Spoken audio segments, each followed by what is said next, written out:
देखिए इसमें देख लेते हैं कुछ मोस्ट इंपॉर्टेंट डेटा है, बहुत ज़्यादा ज़रूरी है ये। इकोनॉमी पापा वीडियो है। वैसे मैंने मिसलेनियस का जो एक पापा वीडियो दिया था उसमें ऑलमोस्ट सारी चीज़ें कवर कर दी थी।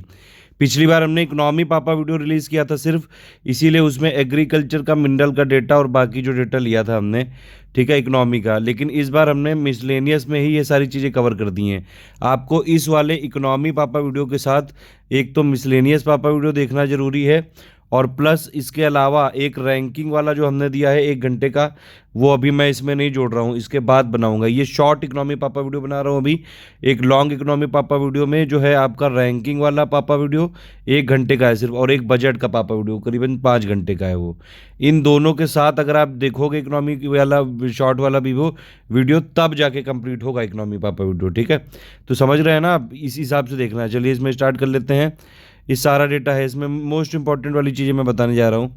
देखिए लार्जेस्ट ट्रेडिंग पार्टनर जो है इंडिया का, वो है आपका अमेरिका। 2 साल से लगातार बना हुआ है अमेरिका, ठीक है। यूएसए जो है इंडिया का टॉप ट्रेडिंग पार्टनर है लगातार 2 सालों से, 2 फिजिकल ईयर से, ठीक है। और अगर आप इसमें देखेंगे 2019-20 में, ये देखिए बायलेटरल ट्रेड यूएसए और इंडिया के बीच में कितना हुआ है, 88.75 बिलियन डॉलर का। वही सब चीज़ें मैंने हिंदी में भी लिखी है, समस्या ना मत करिएगा, सब कुछ यहाँ पे लिखा हुआ है। इंडिया का यूएस से ट्रेड सरप्लस है, यानी कि इंडिया एक्सपोर्ट ज़्यादा करता है यूएस से और इंपोर्ट कम करता है। तो ये एक इम्पॉर्टेंट बात है। यूएसए जो है चाइना को पिछाड़ के इंडिया का टॉप ट्रेडिंग पार्टनर बन चुका है लगातार दूसरी बार, ठीक। तो ये ध्यान रखिएगा आप। यही बाकी सब चीज़ें लिखी हुई है। देखिए इंडिया और चाइना का जो टोटल बायलेटरल है, ये कितना है, ये आपका ट्रेड है 81 बिलियन डॉलर है। लेकिन चाइना की तरफ झुकाव ज़्यादा है क्योंकि ट्रेड डेफिसिट है हमारे यहाँ। मतलब हम चाइना से इंपोर्ट ज़्यादा करते हैं लेकिन एक्सपोर्ट बहुत कम करते हैं, समझ रहे हैं आप। ये देखिए ट्रेड डेफिसिट कितना हो गया है ये 2019-20 में चाइना के साथ 48.66 बिलियन डॉलर। तो मतलब यहाँ पे हमारा घाटा है। बाकी आप यहाँ देख सकते हैं अमेरिका उन चुनिंदा देशों में शामिल है जिनके साथ भारत का व्यापार अधिशेष है, यानी कि ट्रेड सरप्लस है। सबसे बड़ा कौन सा ट्रेडिंग पार्टनर है हमारा, ध्यान रखना, यूएसए है, ठीक। और आगे चलते हैं। ये सब पिक विक में काट के लाया हूँ इकोनॉमिक सर्वे से, जगह जगह से जहाँ जहाँ भी डेटा मिला है, सारा डेटा आपको यहाँ पे मिलेगा। चाहे कैड आपको पता करना हो, रेमिटेंस पता करना हो, सब कुछ यहाँ पे दिया है। ये देखिए, ये अगर आप देखें इकोनॉमिक सर्वे की पिक है, तो टॉप 10 ट्रेडिंग पार्टनर इंडिया के कौन कौन से थे 2019-20 में, अप्रैल और नवंबर के बीच में। नंबर 1 पे था यूएसए, नंबर 2 पे था चाइना, फिर यूएई, फिर सऊदी अरेबिया, फिर हांगकांग। ज़्यादातर मैंने इसमें पिक लिए ताकि आप लोग को आसानी से समझ में आ जाए। फिर देखिए ये एक्सपोर्ट में अगर आप देखेंगे तो एक्सपोर्ट में टॉप 10 प्रोडक्ट कौन कौन से थे 2019-20 में, आप यहाँ देख सकते हैं।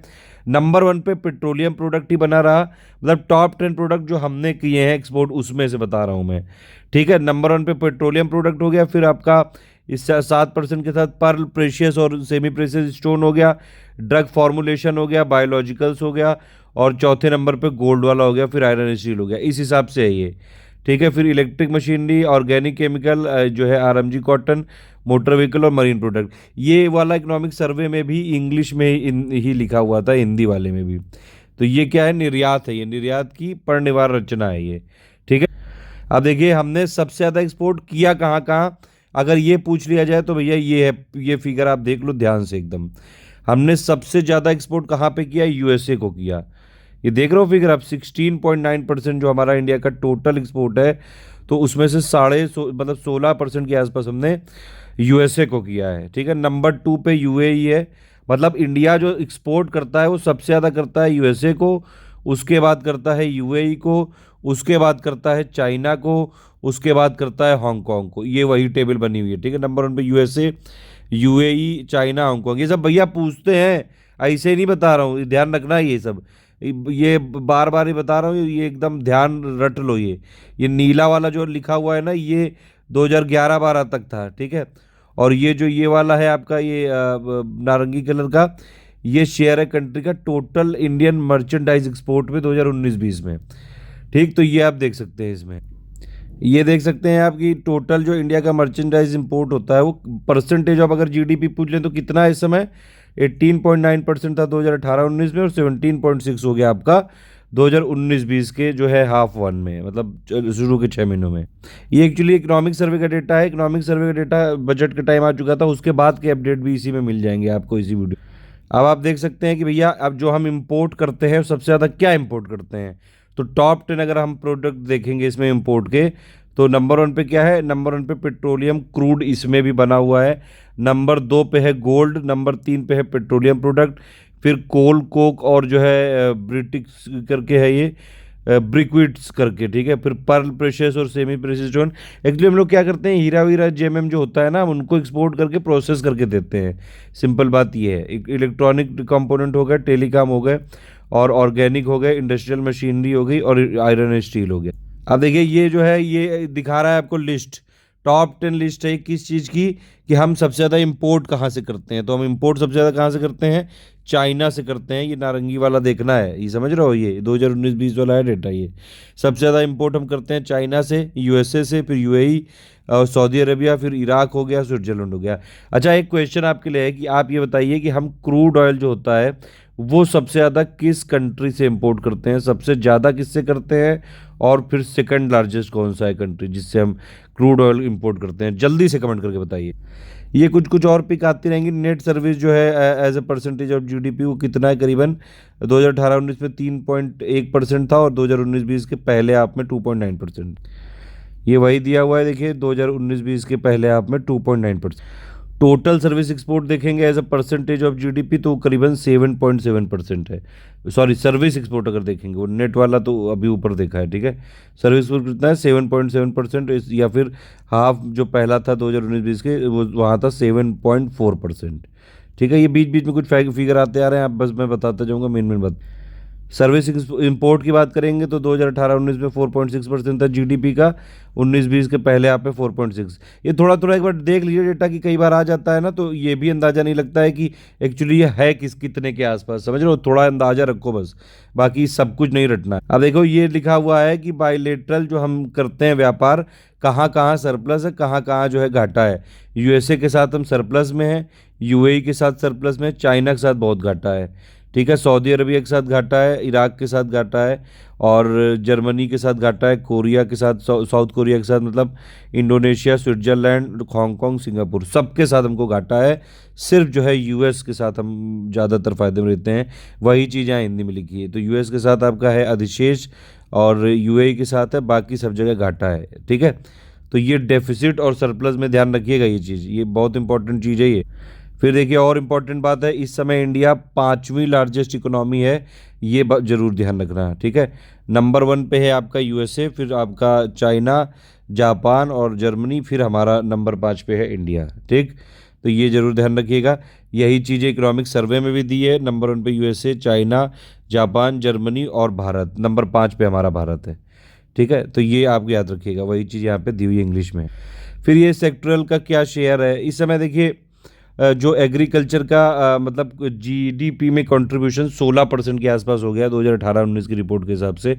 2019-20 के पहले आप में 13.9 था, बाकी डेटा अभी आया नहीं, मतलब 16% के आसपास हो गया है एग्रीकल्चर का शेयर, और इंडस्ट्री का हो गया 29% कंट्रीब्यूशन, सर्विस का हो गया 54.3%। अब आप ये समझिए, एक बहुत इंपॉर्टेंट बात आपको बताने जा रहा हूँ। अगर देखिए जीडीपी में कंट्रीब्यूशन की बात करेंगे तो नंबर 1 पे क्या आ जाएगा आपका? सर्विस 54% कंट्रीब्यूट करता है। नंबर 2 पे आ जाएगा आपका इंडस्ट्री, ठीक है, ये करीबन 29% कंट्रीब्यूट करता है। नंबर 3 पे आ जाएगा एग्रीकल्चर, करीबन 16% कंट्रीब्यूट कर रहा है अभी। लेकिन अगर आपसे पूछा जाए कि भैया रोजगार सबसे ज़्यादा कहाँ से मिलता है, तो रोजगार देने के मामले में नंबर 1 पे है आपका एग्रीकल्चर, नंबर 2 पे है सर्विसेज यानी कि सेवा, नंबर 1 पे कृषि है, फिर सेवा है, और नंबर 3 पे है इंडस्ट्री। ये जरूर याद रखना, दोनों में डिफरेंस है यहाँ पे, ठीक है। ये वही चीज़ लिखी हुई है, कृषि का जो है करीबन 16% है, एग्रीकल्चर और एलाइड एक्टिविटी, कृषि, वन और मत्स्य का, उद्योग का है करीबन 29%, और सेवाओं का कितना है? 54.3%। हिंदी इंग्लिश दोनों की पिक ली है, आप लोग जो है फिर गुस्सा होने लगते हो, ठीक है। ये देखो पर कैपिटा लिखा हुआ है भैया, ये सब सब मैं जुगाड़ करके लाया हूँ कहीं नीति आयोग की रिपोर्ट और हर जगह से, ठीक है। जो यहाँ लिखा है वही सत्य है। आप ये समझिए कि इस समय जो है जीडीपी के मामले में अगर आप देखें तो नंबर 1 स्टेट आप जो है ये दो डेटा है, दोनों में आप देखेंगे तो नंबर 1 आपको महाराष्ट्र ही दिखेगा, ठीक है, तो ये इसलिए ये ध्यान रखना कि अगर जीडीपी पूछा जाए कि नंबर वन जीडीपी किस स्टेट की है पूरे इंडिया में, जीएसडीपी, तो वो है महाराष्ट्र की। नंबर वन पे महाराष्ट्र ही है, ये ध्यान रखना। नंबर दो पे तमिलनाडु है। ठीक है। अच्छा, दो डेटा है, एक तो जीएसडीपी एट कांस्टेंट प्राइस, इसमें जो है नंबर चार पे हमारा यूपी है। ठीक है। और अगर जीडीपी करंट प्राइस पे पूछेंगे जीएसडीपी, तब नंबर थ्री पे आ गया यूपी। ये अभी लेटेस्ट मॉस्पी का एक एक्सेल सीट आई थी, वहां से निकाला है मैंने। ठीक है। तो ये आप जरूर ध्यान रखिएगा, यहाँ पे नंबर वन और टू पे महाराष्ट्र और तमिलनाडु है। ठीक है। और कांस्टेंट प्राइस पे नंबर फोर पे है यूपी, और करंट प्राइस पे नंबर तीन पे है यूपी। और ये टॉप फाइव लिखे हुए हैं state GSDP wise, Maharashtra, Tamil Nadu, Gujarat और यूपी और फिर कर्नाटका। ठीक है। और ये इस तरह से है ये। लेकिन ये जो इकोनॉमिक सर्वे वाला रिपोर्ट है, इसमें अलग लिखा हुआ है। उसमें लिखा हुआ है नंबर वन पे महाराष्ट्र, फिर तमिलनाडु, फिर कर्नाटका, फिर यूपी है चौथे नंबर पे। तो ये है दोनों में डिफरेंस। अगर पर कैपिटा इनकम पूछ रहे हैं, मतलब कि अगर जो है प्रति व्यक्ति आय, उसमें नंबर वन पे आपका गोवा ही है, फिर दिल्ली है, फिर चंडीगढ़ है, फिर सिक्किम है, फिर हरियाणा है, और लास्ट में है बिहार, और सेकंड लास्ट पे यूपी है हमारा। ठीक है। मतलब कि प्रति व्यक्ति आय के मामले में उत्तर प्रदेश सबसे लद्दड़ है। सबसे लद्दड़ नहीं है, दूसरा सबसे लद्दड़ है। सबसे लद्दड़ बिहार है, ये है। सबसे कम, मतलब आप ये समझो कि बिहार के जितने लोग हैं, अगर पूरे इंडिया में देखा जाए तो पूरे बिहार के लोग जो है सबसे कम प्रति व्यक्ति आय रखते हैं, सबसे कम कमाते हैं। मतलब सबसे ज़्यादा अमीर लोग कहाँ के हुए प्रति व्यक्ति के हिसाब से, अगर एक एवरेज निकालेंगे तो गोवा के हुए। ठीक है। देखिए, लद्दड़ ये बस इसीलिए कहा है मैंने, कोई किसी को क्रिटिसाइज़ नहीं किया है। प्लीज़ यूपी बिहारी की भावनाएं मत लाइएगा यहाँ पे, मैं खुद भी यूपी का ही हूँ। अच्छा, ये देखिए और चीज़ें यहाँ पे देख सकते हैं आप कि 2019-20 में जो है यूपी की इकोनॉमी करीबन 8% ग्रोथ करने की संभावना है करंट प्राइस पे। और अगर आप देखेंगे जो कांस्टेंट प्राइस पे, तो उसमें करीबन 4.5% ग्रोथ करने की संभावना है। 2018-19 में करीबन 14% ये ग्रोथ की थी करंट प्राइस पे और यूपी की इकोनॉमी, और जो है ये कांस्टेंट प्राइस पे 5.33%। आप देखिए आ जाते हैं रेमिटेंस पे। मतलब रेमिटेंस का मतलब है जो भारत के लोग बाहर में रहते हैं वो कितना पैसा घर में भेज देते हैं। एक एक चुन चुन के लाया हूँ, इसीलिए बहुत लेट होता है मुझे। रेमिटेंस जो है ये अभी कह रहे हैं 2020 में 23% घटेगा, क्योंकि कोविड है। खैर, घटे चाहे जितना भी, लेकिन इंडिया नंबर वन फिर भी रहेगा। ये लेटेस्ट रिपोर्ट थी, इंडिया ने सबसे ज़्यादा रिमिटेंस भेजा था पूरी दुनिया में। जो इंडियंस रहते हैं उन्होंने घर में पैसे भेजे थे 83.1 बिलियन डॉलर, उसके आसपास ही नहीं है कोई। ये साउथ एशिया में देखेंगे तो इंडिया नंबर वन पे है, फिर पाकिस्तान है, फिर बांग्लादेश है, फिर नेपाल है, फिर श्रीलंका है, फिर अफगानिस्तान है। ओवरऑल बताइए इंडिया के बाद कौन सा कंट्री, ओवरऑल टॉप थ्री में इंडिया है नंबर वन पे, दूसरे नंबर पे और तीसरे नंबर पे आपको बताना है। मैं बता चुका हूँ पहले, क्योंकि पहले वाला ही डेटा यहाँ पे माना जा रहा है। ठीक है। फिर देखिए एफडीआई की बात करें, एक एक चीज़ें चुन चुन के लाया हूँ जो पूछता है। ठीक है, इसको भैया मिस मत कर देना। 2019-20 में अगर आप देखेंगे तो जो एफडीआई है वो कितना रहा है, 49.97 बिलियन डॉलर, यानी कि अरब डॉलर रहा है। करीबन 3.75 लाख करोड़ के स्तर पर पहुंच गया है। ये एक यहाँ पे बात याद रखिए। ठीक है। तो ये आपको यहाँ पे याद रखना है, एफडीआई कितना है, लगभग जो है 50 बिलियन डॉलर के आसपास पहुंच चुका है। ठीक है। और अगर आप बात करें, देखिए इसमें ये दो तीन चीज़ें लिखी हुई हैं यहाँ पे, आपको जाननी समझनी जरूरी है। एफडीआई की सिर्फ बात करेंगे तो ये कितना था, ये 2018-19 में था 44.36 बिलियन डॉलर। और लेकिन उसमें जो है और सब री इन्वेस्ट, अर्निंग, अर्न कैपिटल आप सब मिला लो। ठीक है। तो 2019 में कितना वैसे एफडीआई आया था 49.97। ठीक, वो कितना ग्रोथ था 13% का 2018-19 से 2019-20 में। लेकिन अगर सब कुछ मिला लिया जाए तो 73 बिलियन डॉलर हो गया। समझ रहे हैं आप बात, फिर से समझिए। देखिए ये एफडीआई का फिगर ले लो, और ये एफडीआई प्लस जो बाकी सब री इन्वेस्टिंग वाला और टोटल एफपीआई एपीआई सब मिला के। ठीक है। तो एफडीआई जो है 2018-19 में कितना था, करीबन 44 बिलियन डॉलर था। ये कितना 2019-20 में हो गया, करीबन 50 बिलियन डॉलर हो गया। लेकिन ओवरऑल जो है पहले कितना था, 62 बिलियन डॉलर था, अब कितना हो गया है, 73 बिलियन डॉलर हो गया है। ये समझने की बात है यहाँ पे। ठीक है। अब देखिए इसमें और कुछ चीज़ें हैं कि सबसे ज़्यादा जो है किस सेक्टर में आया है, सबसे ज़्यादा सेवा सेक्टर में आया है, सर्विस सेक्टर में आया है यहाँ पे एफडीआई। 7.85 बिलियन डॉलर का। नंबर टू पे कंप्यूटर साइंस हार्डवेयर है, फिर टेलीकम्युनिकेशन है, फिर आपका ट्रेडिंग है, ऑटोमोबाइल है, फिर कंस्ट्रक्शन है। ऐसे करके आया है ये। ठीक है। तो ये आप देख सकते हैं, ये तो सबसे ज़्यादा किस सेक्टर में आया, सेवा वाला सेक्टर में आया है। वो सब मैंने लिखा है यहाँ पे, ये सब पिक मैं पहले ही दे चुका हूँ। ठीक है। और अगर आप देखें तो भैया सबसे ज़्यादा किस देश से आया है, तो 2 सालों से लगातार सिंगापुर ही नंबर 1 पे है। सबसे ज़्यादा जो है फॉरेन डायरेक्ट इन्वेस्टमेंट यानी कि विदेशी प्रत्यक्ष विदेशी निवेश जो आया है आपका, वो सिंगापुर से आया है। नंबर 2 पे मॉरिशस है, फिर नीदरलैंड, फिर अमेरिका, केमन, और फिर जो है जापान, और जो है यहाँ पे फिर ये आपका फ्रांस हो गया। ठीक, यही सब चीज़ें इंग्लिश में लिखी हुई हैं। एफडीआई जो है इंडिया का 13% तो ये एफडीआई वाला कंपोनेंट यहाँ पे किया है, और 18% टोटल जो अगर आप देखेंगे, मैंने बताया था टोटल कितना हो गया, $73 बिलियन हो गया है, उसमें 18% का इंक्रीमेंट हुआ है, ये जरूर याद रखिएगा। ठीक है, बाकी ये सब मैंने एफडीआई का जो है डेटा निकाला है मिनिस्ट्री की साइड से, आप देख सकते हैं इस समय कितना दिखा रहा है, 49.9 जो है बिलियन डॉलर, 13% यहाँ पे इंक्रीमेंट है पिछली बार से। ठीक है, देख रहे हैं अप्रैल 2019 से मार्च 2020 तक का डेटा है। यहाँ बाकी पॉइंट भी लिखे हुए हैं।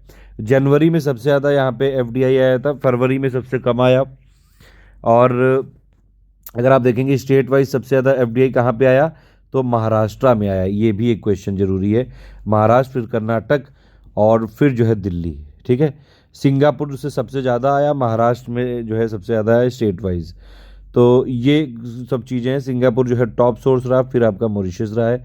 सबसे ज़्यादा जो है वो फील्ड कौन सी थी आपकी, मतलब क्षेत्र कौन सा था, सर्विस यानी कि सेवा, फिर कंप्यूटर हार्डवेयर सॉफ्टवेयर, और फिर ट्रेडिंग, और फिर टेलीकम्युनिकेशन। इस तरह से आया है टॉप 5 सेक्टर एफडीआई के ये आप देख सकते हैं। तो ओवरऑल जो है 2000, अगर देखिए ये टेबल दी हुई है, तो ओवरऑल इसमें दिया हुआ है सब कुछ। ओवरऑल अगर आप देखेंगे एफडीआई, ये एक्चुअली 20 सालों का डेटा है, तो 20 सालों में टोटल मिला के मॉरिशस में सबसे ज़्यादा आया है।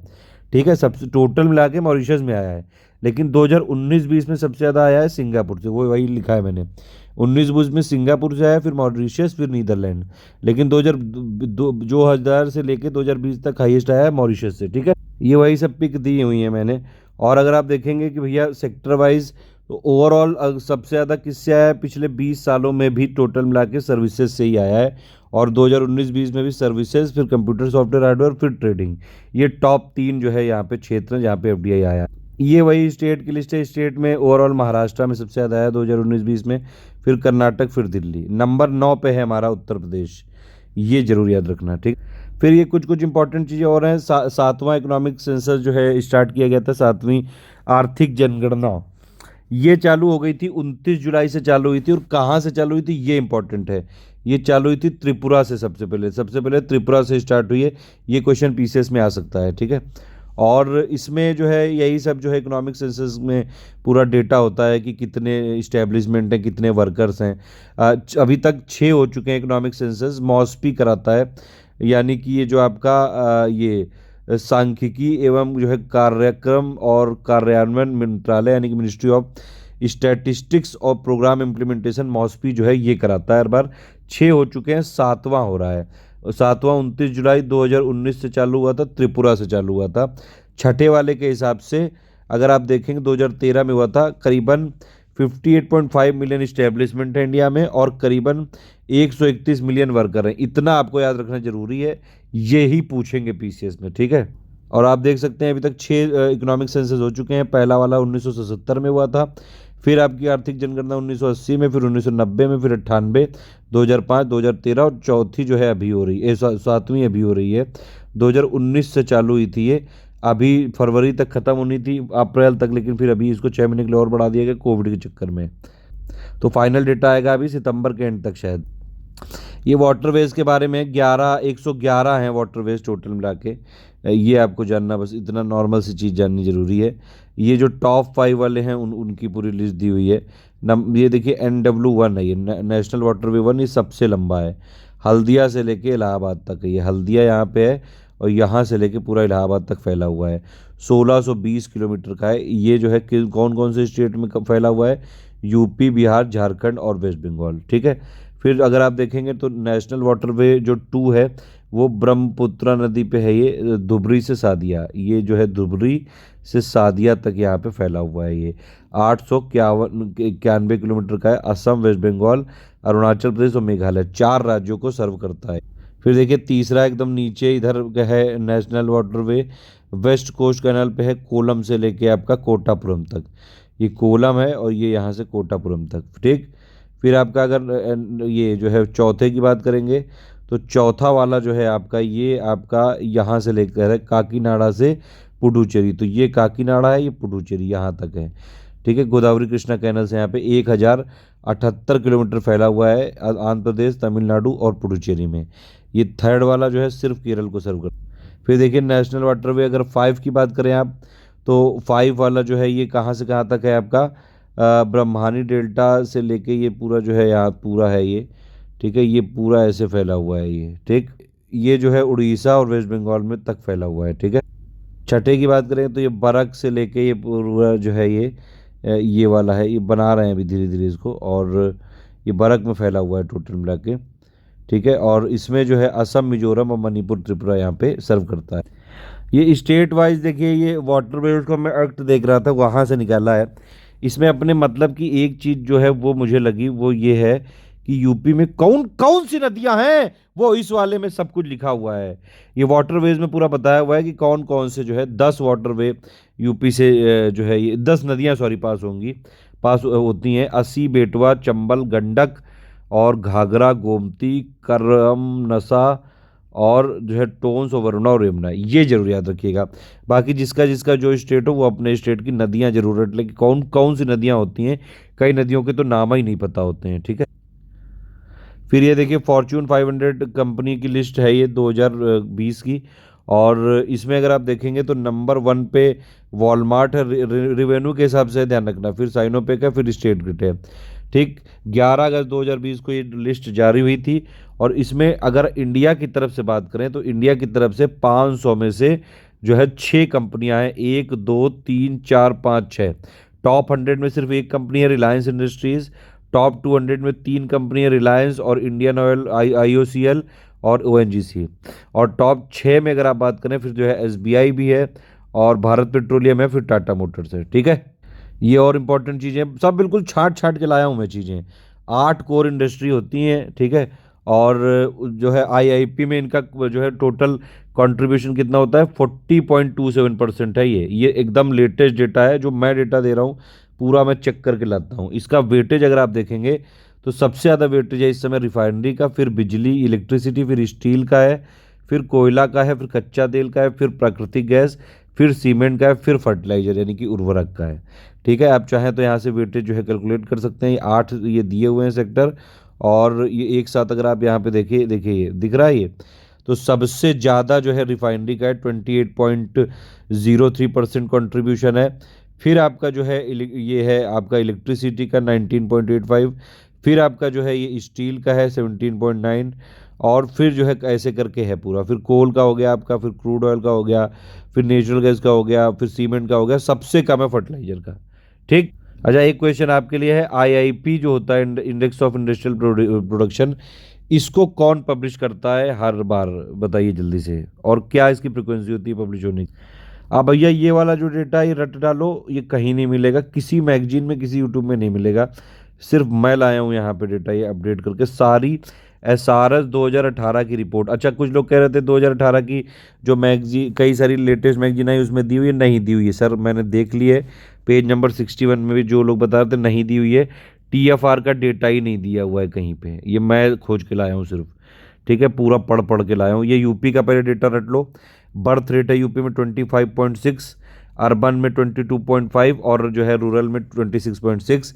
डेथ रेट में यूपी है 6.6 टोटल, शहरी में 5.3 और ग्रामीण में 7 है। नेचुरल ग्रोथ रेट यूपी का है 19, शहरी में 17.2, ग्रामीण में 19.6। अगर आप देखेंगे ये यूपी में IMR 43 है, शहरी एरिया में 35 है और ग्रामीण में 46 है। सेक्स रेशियो एट बर्थ ये यूपी का है 880, शहरी में 934 है, ग्रामीण में 865 है। प्रजनन दर यानी कि TFR कितना है यूपी का, 2.9। ठीक है, और शहरी में 2.4 है, ग्रामीण में 3.1 है। ये आपको रटना है। आप पूरे इंडिया का बताने जा रहा हूँ। MMR पूरे इंडिया का है 113। ठीक, हमने जो है 2017 की नेशनल हेल्थ पॉलिसी में टारगेट लिया था कि हम 100 कर देंगे, लेकिन हम नहीं कर पाए, फेल हो गए। SDG का टारगेट है MMR को 70 करना 2030 तक। और ये कुछ स्टेट हैं, केरल, महाराष्ट्र, तमिलनाडु, तेलंगाना, आंध्र प्रदेश, इन्होंने अभी से अचीव कर लिया है। सबसे ज़्यादा MMR किसका है, असम का है, फिर यूपी का है, फिर MP का है। सबसे कम बड़े राज्यों में अगर आप देखेंगे तो यहाँ पे हो गया आपका केरल, महाराष्ट्र और तमिलनाडु। ठीक है, आईएमआर की बात करें इन्फेंट मोर्टेलिटी रेट की, तो इन्फेंट मोर्टेलिटी रेट 32 है, याद रखना लेटेस्ट डेटा के हिसाब से। सबसे ज़्यादा एमपी का है, टोटल आईएमआर भी, अर्बन वाला भी और रूरल वाला भी, ठीक है। इतना याद नहीं रखना, एक बार देख लेना बस। और सबसे कम आईएमआर है आपका नागालैंड का 4 है, यूपी का 43 है, ठीक। और केरल, गोवा, सिक्किम का 7 है। लार्जेस्ट जो डिक्लाइन हुआ है आईएमआर का वो मिजोरम में हुआ है, 15 से 5 हो गया है, ठीक है। ये देखिए टीएफआर अगर टोटल देखेंगे इंडिया का 2.2 है, 2.2 है, बिहार का सबसे ज़्यादा 3.3 है और दिल्ली का सबसे कम है 1.5। ये जरूर आपको याद रखना है, ठीक है। बाकी सभी स्टेट का लिखा हुआ है, यूपी का 2.9 है टीएफआर।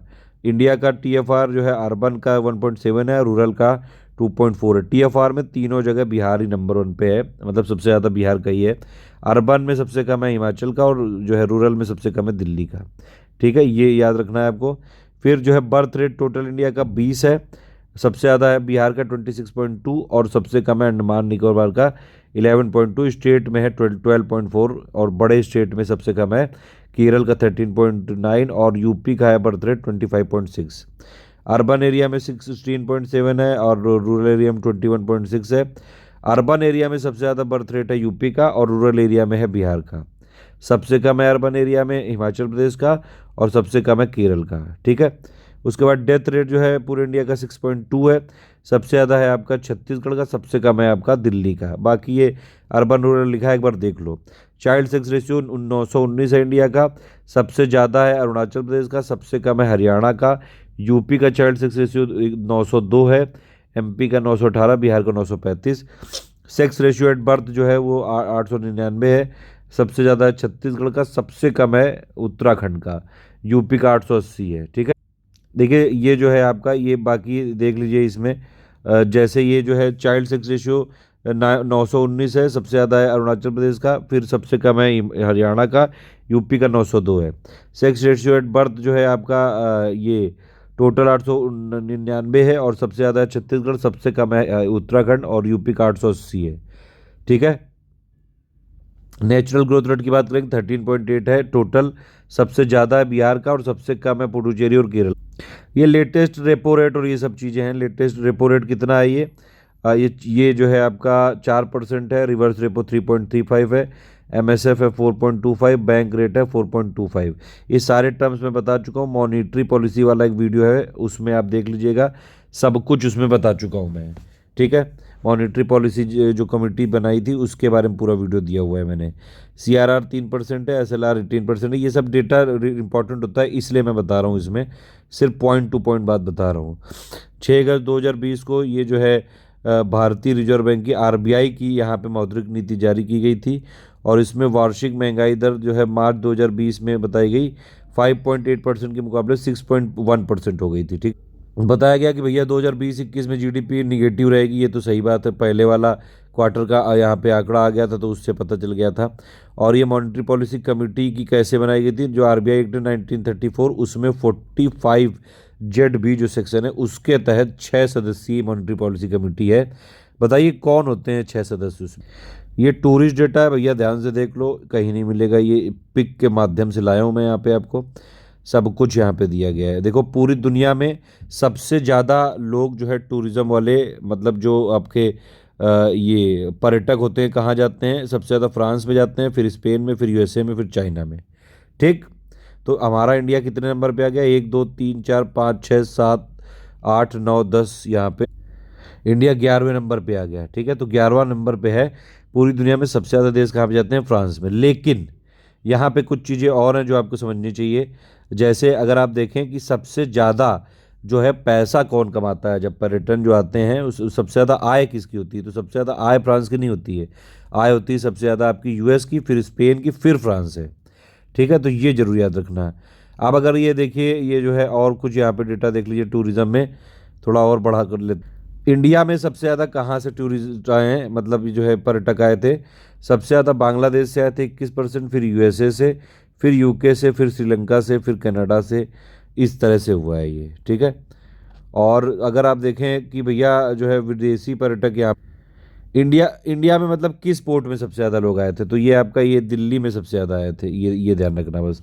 इतनी इन्फॉर्मेशन है जरूरी है। नंबर 2 पे है मुंबई अपना, ठीक। फिर हरिदासपुर, इस हिसाब से है ये। अच्छा, आप ये अगर देखें कि भैया घरेलू पर्यटक थे जो इंडिया में ही, मतलब एक स्टेट से दूसरे स्टेट में, तो वो डोमेस्टिक जो टूरिस्ट हैं वो सबसे ज़्यादा कहाँ पे गए, वो आपके तमिलनाडु में गए सबसे ज़्यादा। फिर नंबर 2 पे हमारा यूपी है, नंबर 3 पे कर्नाटक है, फिर आंध्र प्रदेश, फिर महाराष्ट्र है, ठीक है। इसी क्रम में अगर आप देखें कि पूरी दुनिया से जो फॉरेन टूरिस्ट आए थे वो इंडिया के किस राज्य में सबसे ज़्यादा आए, वो था तमिलनाडु। तमिलनाडु दोनों में नंबर 1 पे है। फिर आपका महाराष्ट्र है, फिर उत्तर प्रदेश है थर्ड नंबर पे, फिर दिल्ली है।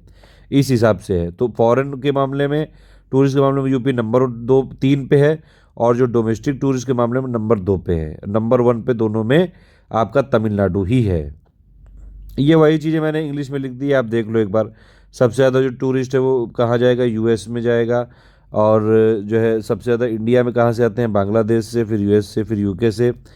फिर जो आप बात करेंगे कि भैया सबसे ज़्यादा पैसा कौन कमाता है, यूएसए, फिर स्पेन, ठीक। और सबसे ज़्यादा किस पोर्ट में आए थे, दिल्ली में आए थे, फिर मुंबई में। फिर स्टेट अगर आप देखें तो फॉरेन टूरिस्ट सबसे ज़्यादा किस स्टेट में आए थे, तमिलनाडु, फिर महाराष्ट्र, फिर उत्तर प्रदेश। और डोमेस्टिक वाले सबसे ज़्यादा तमिलनाडु, फिर यूपी, फिर कर्नाटक, ठीक। ये कुछ और डेटा है फॉरेन टूरिज्म का, आप चाहें तो देख सकते हैं इसको। एक बार इसको जो है आप नज़र मार लीजिएगा। मेरे हिसाब से इतना इंपॉर्टेंट नहीं, बाकी मैं इसकी पीडीएफ तो दे ही दूंगा। तो ये एक बार आप नज़र मार लीजिएगा। बाकी मैंने यहाँ पे सब बता दिया है ऑलमोस्ट। जो इंपॉर्टेंट चीज़ें वो बता दी। इंडिया की रैंक वर्ल्ड टूरिस्ट रिसिप्ट में 13th है। और जो इंडिया की रैंक है इंटरनेशनल टूरिस्ट अराइवल में 7वीं है। और जो है इंटरनेशनल टूरिस्ट रिसिप्ट में 7वीं है। ये हिंदी में लिखा हुआ है यहाँ पे।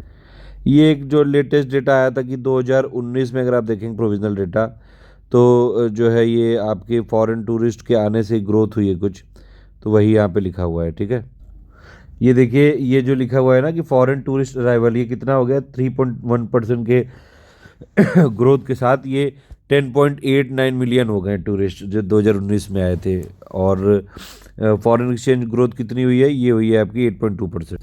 फिर ये कुछ और चीज़ें हैं। इंडिया की रैंक ट्रैवल और टूरिज्म कॉम्पिटिटिवनेस इंडेक्स में 65 थी 2013 में, और वो अब हो गई 34 2019 में, ठीक है। थीमेटिक सर्किट जो है यहाँ पे स्वदेश दर्शन के अंडर में बनाई गई। 77 प्रोजेक्ट लिए गए हैं टोटल स्वदेश दर्शन स्कीम में, 6,000 करोड़ के प्रोजेक्ट के साथ, ठीक है। 6,000 करोड़ के मतलब यहाँ पे फंड के साथ।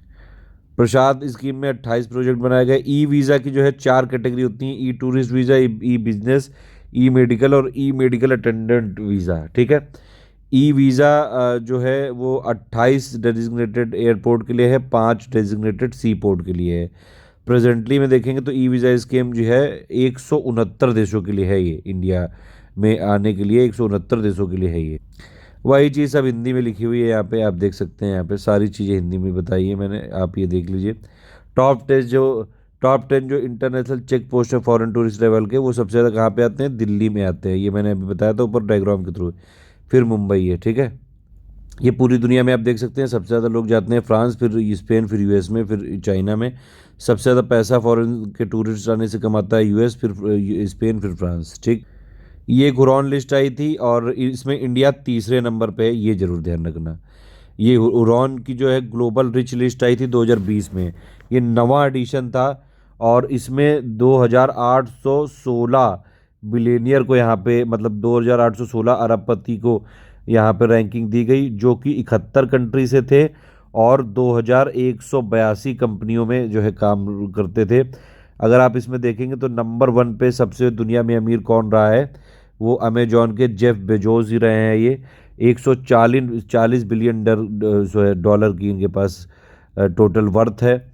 और 5वीं बार ये लगातार अगर आप देखेंगे तो बीजिंग यानी कि चाइना को यहाँ पे बोला गया है वर्ल्ड की बिलियनियर की कैपिटल। अरबपतियों की राजधानी किसको बोला गया है, बीजिंग को।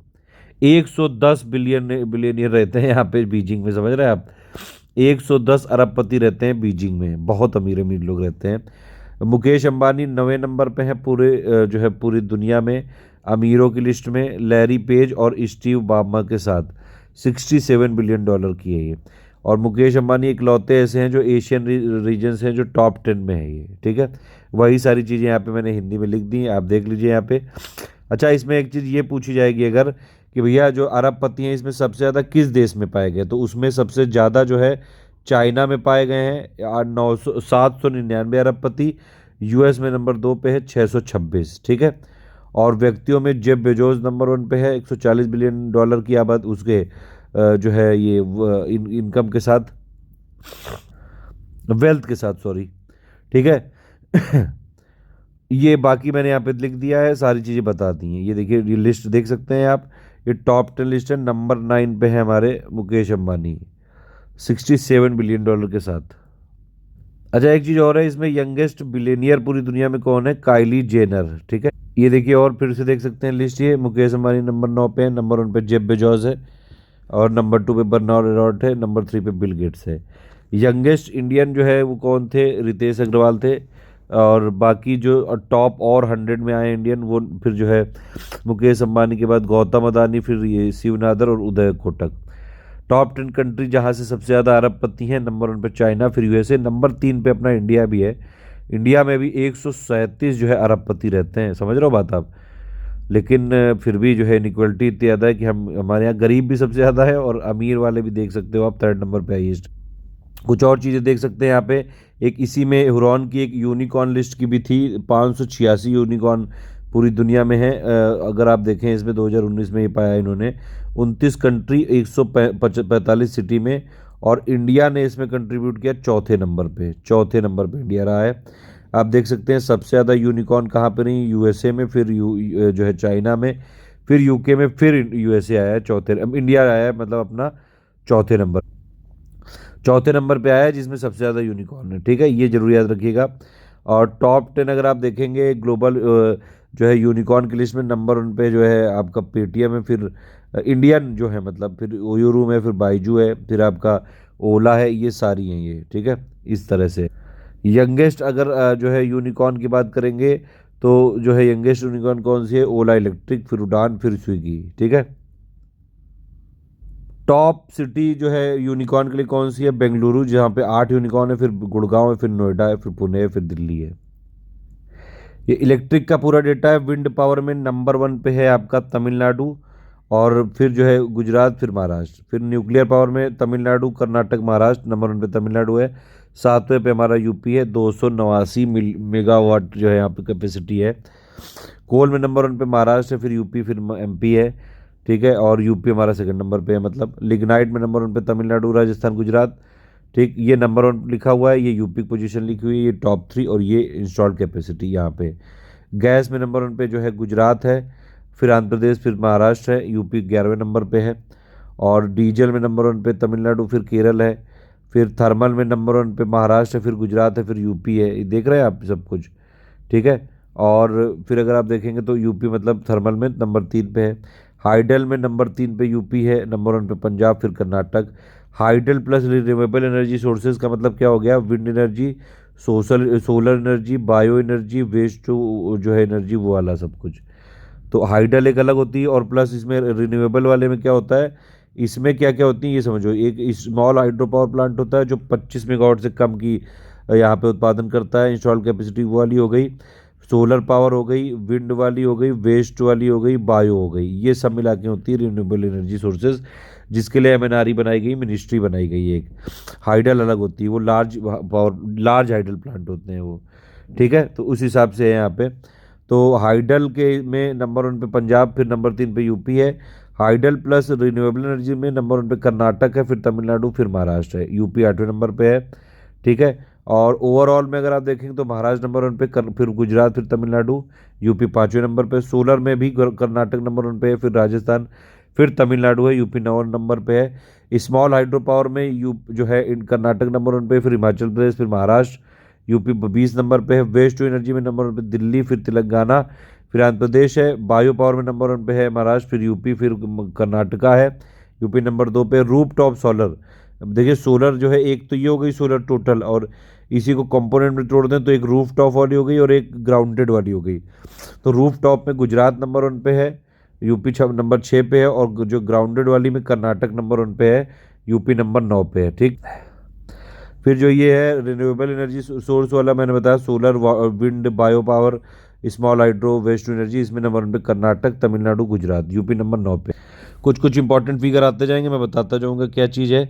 अगर आप देखेंगे कि आपसे क्वेश्चन पूछा जाएगा कि भैया इलेक्ट्रिसिटी का कंजम्पशन किस सेक्टर में सबसे ज़्यादा होता है, तो वो नंबर 1 पे है इंडस्ट्री, फिर एग्रीकल्चर, फिर डोमेस्टिक। बस इतना ही यहाँ पे देखना था। बाकी यहाँ पे ये देख सकते हैं आप, ये इंडिया की इस समय इंस्टॉल कैपेसिटी 3,72,693 मेगावाट है। इंडिया अगर आप देखेंगे वर्ल्ड का तीसरा सबसे जो है बड़ा प्रोड्यूसर है इलेक्ट्रिसिटी का, और तीसरा सबसे बड़ा कंज्यूमर भी है इलेक्ट्रिसिटी का, ध्यान रखना। चौथा लार्जेस्ट जो है विंड पावर की कैपेसिटी इंडिया में है, ये ध्यान रखिएगा। इंडिया में अगर आप देखें जल विद्युत हाइड्रल वाला कितना है, ये 45 जो है 1699 मेगावाट हो गया। और नवीनीकरण वाली कितनी होगी, 88,793 मेगावाट, यानी कि रिन्यूएबल एनर्जी सोर्सेज, ये हो गया आइडल। परमाणु वाली कितनी 6,780 मेगावाट है, और थर्मल कितनी 2,30,995। ये देख लीजिए आप, पूरा फिगर विगर है यहाँ पे, ठीक है। ये जो है आपका, आप देख सकते हैं आप, ये टोटल है, ये 3,72,000, ठीक है। और उसमें अगर आप देखेंगे तो ये हो गया आपका रिन्यूएबल एनर्जी सोर्सेज 88,793।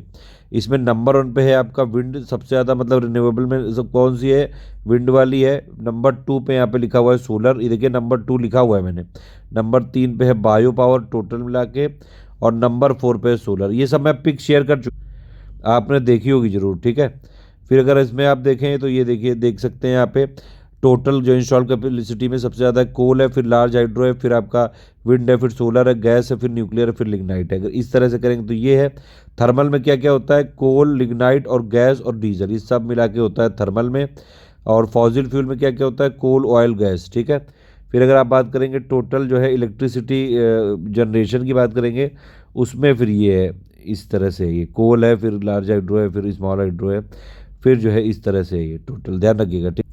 और अगर ओवरऑल मतलब लार्जेस्ट कंपोनेंट की बात करेंगे तो फिर जो है थर्मल है, क्योंकि थर्मल में चारों हैं ये, फिर रिन्यूएबल एनर्जी है, फिर हाइड्रो पावर है, फिर न्यूक्लियर।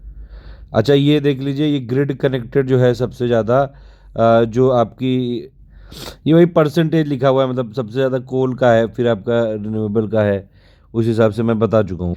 ये देखिए कुछ रिजर्व के बारे में बताया गया है यहाँ पे, क्रूड ऑयल का वैसे मैं डेटा दे चुका हूँ।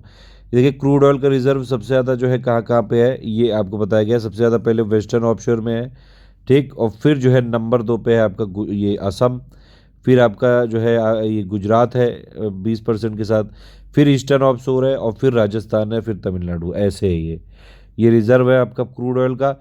नेचुरल गैस का देखेंगे तो सबसे ज़्यादा कहाँ पे, ईस्टर्न ऑफशोर में है। यहाँ पे क्या है, वेस्टर्न ऑफशोर में सबसे ज़्यादा। तो यहाँ पे नेचुरल गैस में सबसे ज़्यादा वेस्टर्न ऑफशोर है। फिर आपका नंबर 2 पे कौन सा है, जो है वेस्टर्न ऑफशोर है नेचुरल गैस में। ईस्टर्न ऑफशोर नंबर 1 पे है, और फिर वेस्टर्न है, ठीक है। और फिर इसमें नंबर 3 पे जो है कौन सा है, वो है असम 12% के साथ। फिर आपका जो है ये हो गया राजस्थान हो गया, फिर ये सब हो गया, ये गुजरात हो गया, तमिलनाडु हो गया, त्रिपुरा। ये सारे रिजर्व हैं ये नेचुरल गैस के। और देख सकते हैं इसमें यहाँ पे देखिए, ये स्टेट वाइज एस्टिमेटेड जो पोटेंशियल दिया है रिन्यूएबल एनर्जी का, सबसे ज़्यादा पोटेंशियल कहाँ पे बताया गया है, राजस्थान में बताया गया 15% के साथ।